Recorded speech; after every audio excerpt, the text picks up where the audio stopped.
Joined now by Texas Senator Ted Cruz. He is with us here on Blaze TV, radio, and podcast. Good to see you, Ted. How are you?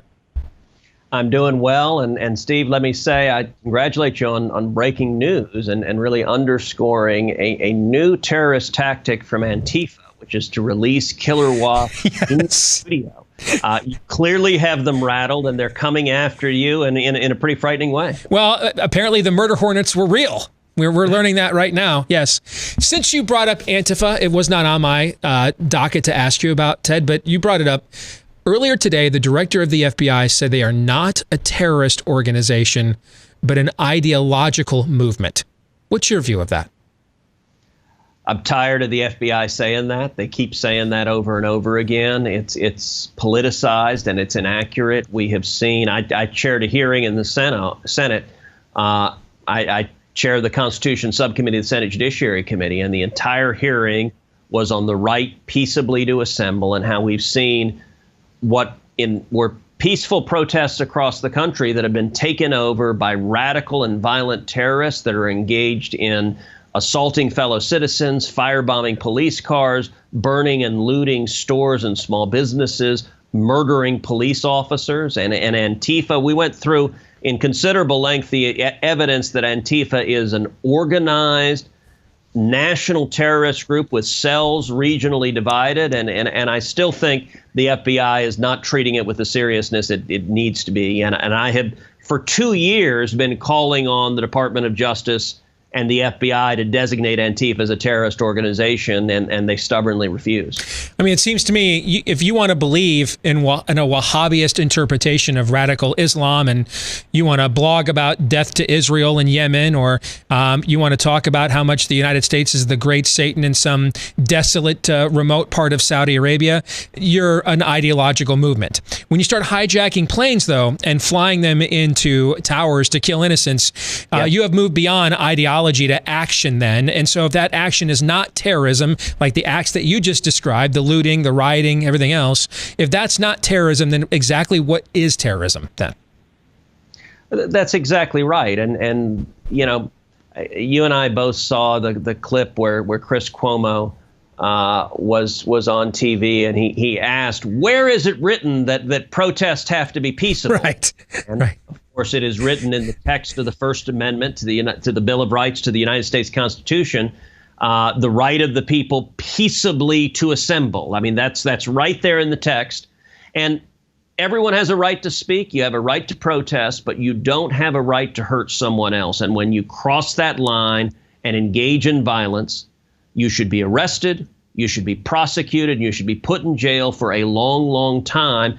And as we see the lawless anarchy playing out in Portland, as we saw before that, the Chaz Autonomous Zone in Seattle, it's the direct result of Democratic politicians who are acting as apologists for these radical leftist Antifa and Black Lives Matter groups that are engaged in violence.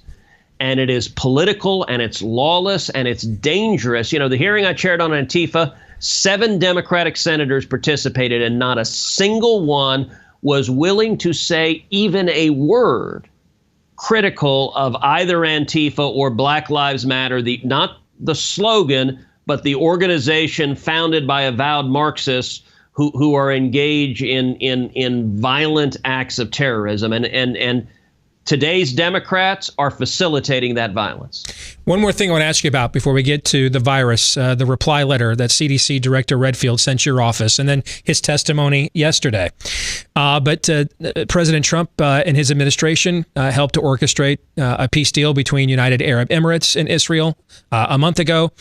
This week, we heard about Bahrain is joining up. Now there's talk you could even see Saudi Arabia or several other countries join into this. One of the things that I'm wondering about is if they have made the calculation that instead of, whether it was the Bush administration, the 2 Bush administrations, and the Clinton administration, the Obama administration, they all seem to think that settling the Israeli-Palestinian question was the key to unlocking Middle East peace. Is it just me, Ted, or the Trump administration seemingly has decided that they're going to isolate the Palestinian Israeli question. They're going to actually use that to flesh out the false objection. Hey, if that wasn't on the table, what would your other objection to the existence of Israel be? If it was just you one-on-one, Saudi Arabia, you one-on-one, UAE with Israel, what would your objection to their existence be if the politics of that issue were not on the table? And by going around that issue and going directly to these countries, they seem to be making a lot more headway than we've seen in the last 25, 30 years. And it probably is going to have the effect of isolating the Palestinian Authority and to another degree the Iranians all the more, because it sounds like the rest of a lot of the Arab and Muslim world is kind of saying, you know what, man, really, you guys why are we making your problems our problems here? So, Steve, I think you're exactly right. I was at the White House for the announcement of the peace deal, for the signing of the Abraham Accords. It was on the South Lawn of the White House, and it was historic. And it was the direct fruit of decisions that the president and the Trump administration made in the first year they were in office. And then there are two decisions in particular that set the stage for this. The first was the decision to move the American embassy in Israel to Jerusalem. Both Republican and Democratic presidents had made that promise previously, and they'd broken that promise previously. In the Trump administration, there was a big debate about whether to do so. Both the State Department and the Defense Department opposed moving the embassy. I made the case directly to the president repeatedly that we should move the embassy. And, one of the arguments that they used against moving the embassy is they said, if we move the embassy, it will make Middle East peace harder. And the argument I made to the president in countering them on this, I said it's exactly the opposite. That clarity, that moving the embassy will be seen by our friends and by our enemies as an unambiguous statement that America stands unequivocally with Israel. And that will strength is respected in the region, not weakness. Appeasement doesn't work. I was there in Jerusalem when we opened our embassy 2 years ago. It was incredible. And it was directly connected to the second decision that is the most important national security decision made by President Trump, which is pulling out of the Iran nuclear deal. The same battle lines played out within the administration. Both state and defense opposed doing it. I made the case again to the president we should pull out of the deal. And again, the president agreed with me and overruled both his own State Department and his own Defense Department, pulled out of the deal. Now, fast forward to where we are now. The reason we're seeing this Middle East peace deal, I've spoken in the last week with the ambassador from the UAE and the ambassador from Saudi Arabia. Both said almost the identical thing, which is that they are taking steps forward. UAE is normalizing relationship with Israel. Bahrain is normalizing relationships with Israel because they want to be America's friend, that they want to stand with America. And it's clear to them that making nice within Israel, making friends with Israel, normalizing relationships with Israel will improve their relationship with America. That's why they're doing it. And it's the direct result of strength and clarity and the strategic ambiguity that the Clintons pursued, that Barack Obama pursued, that Joe Biden would pursue, is what produces more conflict in the Middle East, whereas clarity and strength we're seeing is producing peace in the Middle East. Talking with Texas Senator Ted Cruz here on Blaze TV radio podcast. Let's go to the virus, which was originally why we had you booked on here, because your office sent a series of questions, 13 of them, about a couple of months ago to CDC Director Robert Redfield. End of August, you got your response. You guys were kind enough to let us share those answers with our audience on the show earlier this week. And I want to give you kind of an anecdotal conversation I had yesterday with Tyler. He is one of our grand poobahs here at the Blaze. And he sent me, he lives in Texas, obviously. That's where the Blaze corporate offices are. So he's one of your constituents. And he sent me yesterday a link to the dashboard of the Texas Department for Health, that they had just taken a huge backlog of deaths going back weeks, months, and dropped them on the log yesterday. So it looked like you guys had a massive spike in deaths for COVID-19 in Texas when it appears the Sunbelt wave is pretty much over in your part of the country. And he's like, why are we doing this with our data? This stuff is killing us. And I said to him, here's the thing I think we should consider. And I want to get your response to this because I think it'll lead into the conversation you and I will have about the Redfield back and forth.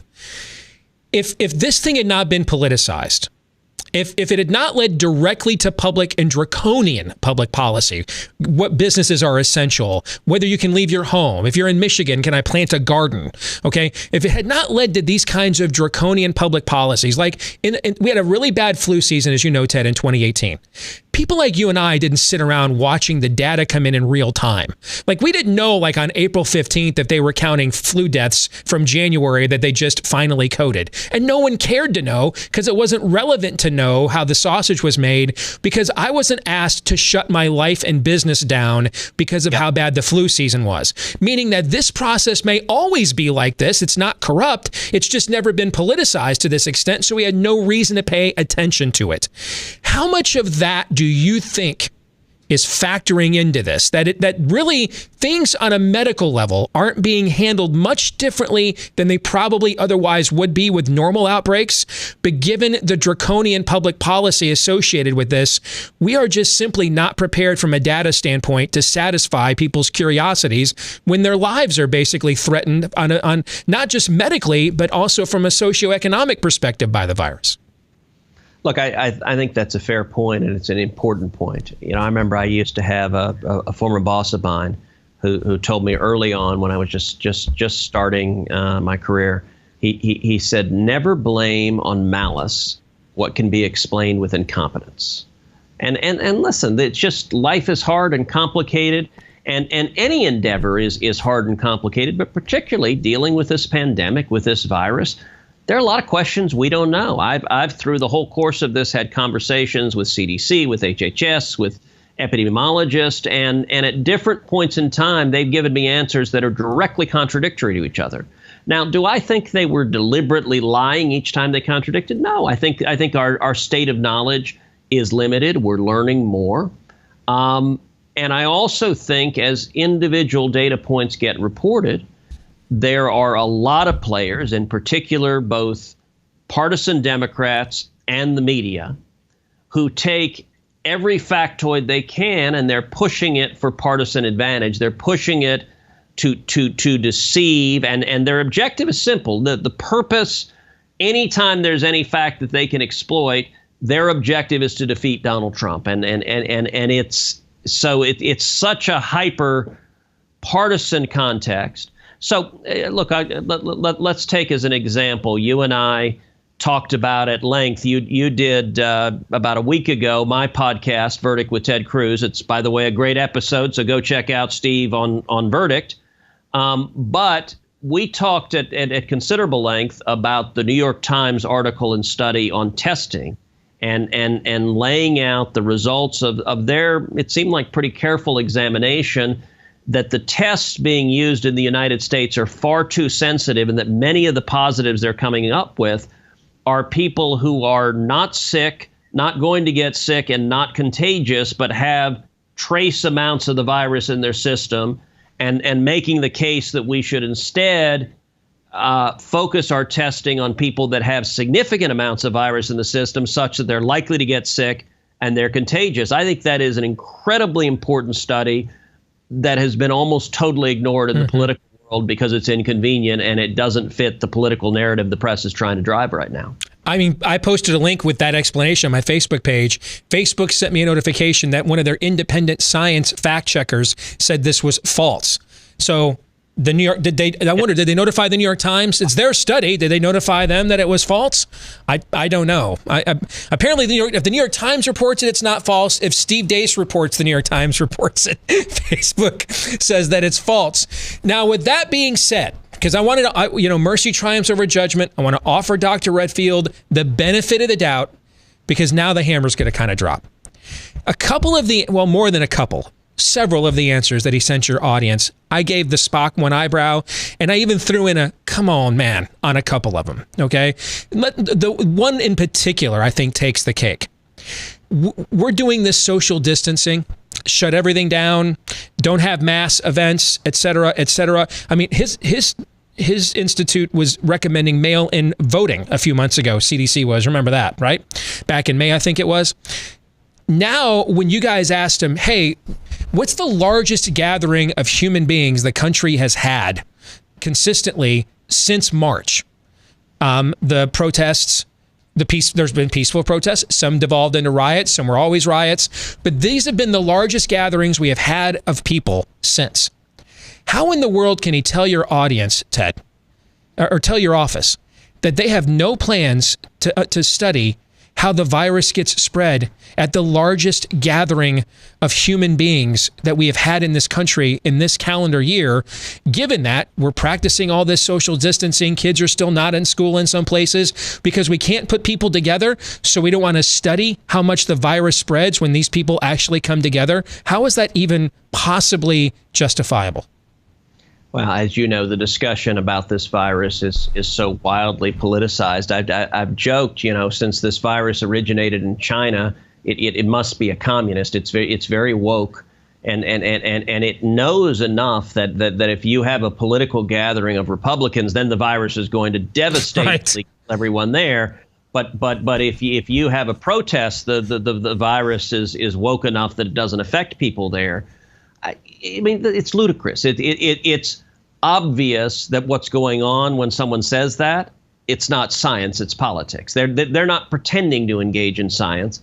One of the things I've urged pastors to do that are operating in jurisdictions that are trying to shut them down, or places like California that mandate no singing, is simply recharacterize their church service as a protest against the devil. Mm-hmm. And, say, okay, we're protesting again. And the double speak and hypocrisy is obvious from the left. Now, listen, my view, there are some on the right who say all masks are terrible and this is all not real. I don't believe that either. I think it's a serious disease we need to treat seriously and take reasonable steps to slow the spread. But we need to reopen the economy and get kids back to school and open up churches and stop the massive restrictions on liberty that are destroying millions of lives and jobs. You mentioned masks. In the letter he sent your office, he said masks are not intended from a COVID perspective to protect the wearer. All right. It's to stop you from droplets from coughing and sneezing from unloading on the people around you. Right. Yesterday, he went to your place of work and said, so August 25th, he writes your office a letter that says masks aren't intended to protect the wearer. He shows up on September 17th at your place of work in the U.S. Senate yesterday and says masks are going to protect me from COVID even more than the vaccine. Again, listen, you're the Ivy League educated guy, all right? I mean, I went to a public school and flunked out because they didn't give degrees for playing Super Tecmo Bowl, okay? Can you explain to me how on August 25th they don't protect in a letter to a U.S. Senator, I say they don't protect the wearer. I then show up to the U.S. Senate, though, and say they're not going to protect me if I wear one so much, they'll even do better than the vaccine will. Can you help a guy who barely made it out of community college? Can you help me figure that out, please? Look, the answers are contradictory on their face. To give him the benefit of the doubt, he might have been saying, and I didn't see exactly what he said. He was not testifying before a committee on which I serve. But I didn't see exactly what he said, but he might have been saying, if it is right that a mask someone else is wearing limits the transmission or slows the transmission, he might have been saying that having other people wear masks keeps me safe. I don't know if that's what he said. I'm just trying to it's either directly contradictory or that's what he was saying. And, my view on whether masks work or not, I've seen people who have lots of degrees and seem to be really smart doctors and scientists. I've seen them give answers on both sides of that question. I don't know. I'm a lawyer. No one would come to me. But that's the point. Isn't he supposed to know? What are we paying him for? I mean, he doesn't know. He doesn't know. To be fair. To be fair, maybe he's supposed to know. I mean, he has a hard job as head of CDC. This is a pandemic we haven't dealt with before. This is a virus we haven't dealt with before. For example, I've had CDC tell me, you remember back in March, right, when this was starting, I interacted with a person at CPAC who tested positive and was sick. And CDC at the time told me that if I was asymptomatic, that I didn't need to worry about it, that I couldn't pass on the disease, I didn't need to quarantine. And I went ahead, you remember, I self-quarantined anyway. And And look, part of it is the job I have in the Senate representing 29 million Texans. I didn't want to take a risk with someone else's health and safety. So I just said, look, out of an abundance of caution, I'm going to stay home for 14 days. And I didn't get sick, but it was what CDC told me in March was exactly and directly contradicted by what they told me in April and what they said subsequently. And part of that is I think they don't really know, and they're trying to figure out how to fight this virus. And I give some credence to these are difficult questions to figure out because this is a new medical challenge combating the virus. I wholeheartedly agree. And this is the final thing I'll ask you about. I think, though, when we're going to say we have to change, Yelp had a study out yesterday that showed 60% of the businesses that we've lost are not coming back. I'm sure you have seen the story that the Fox affiliate in Nashville has uncovered where their Department of Health there was just literally lying about the impact bars. It was less than 80 cases. They were claiming it was thousands of cases from bars, and they just shut down their tourism industry in Nashville basically over something that just simply wasn't true. The case of Shelley Luther in your own home state, for example, that drew national acclaim. At some point, when does the other side of the equation enter in here, Ted? You know what I'm trying to say? Yeah. Well, as you know, I went and got a haircut from Shelley, and so quite deliberately to make a statement. Look, I think we ought to approach things with common sense. I think we ought to be reasonable about it, which means treat it as a disease, treat it seriously. People who are very vulnerable, people who are very elderly or have serious health issues, I think they should self-isolate because it is proven to be very dangerous for people in the very vulnerable communities. Listen, I don't know if a mask works or not. I know that when, particularly if I'm with someone who's very elderly or potentially vulnerable, that I wear a mask, and typically they wear a mask too, just because maybe it'll help, and we should do everything reasonably possible to slow the spread of it. But what is not reasonable, what doesn't make sense, is what we've done, shutting the country down, shutting the economy down, ordering businesses to close, ordering schools to close, ordering churches to close. None of that makes sense. We need to open up. The number one priority economically in the country is reopening the economy, getting people back to work, back at schools. We are strangling our own economy, and we're doing it to ourselves. Democrats are doing it because they perceive a partisan benefit. Their view, so I think Nancy Pelosi and Chuck Schumer have decided, maximize the economic pain, that come election day, they believe if millions of people are alone and home and unemployed and broke and pissed off, they think it helps Joe Biden. And they may be right. I think it's a very cynical approach, but they may be right about that. The rest of the country shouldn't go along with it. The rest of the country should, when we shut everything down, we're wreaking enormous damage. So on a question like masks, I don't agree with some of the folks who say never wear a mask. I'll wear it when I'm out in public. But I also don't agree with the leftists who treat a mask as this sign of political and social virtue.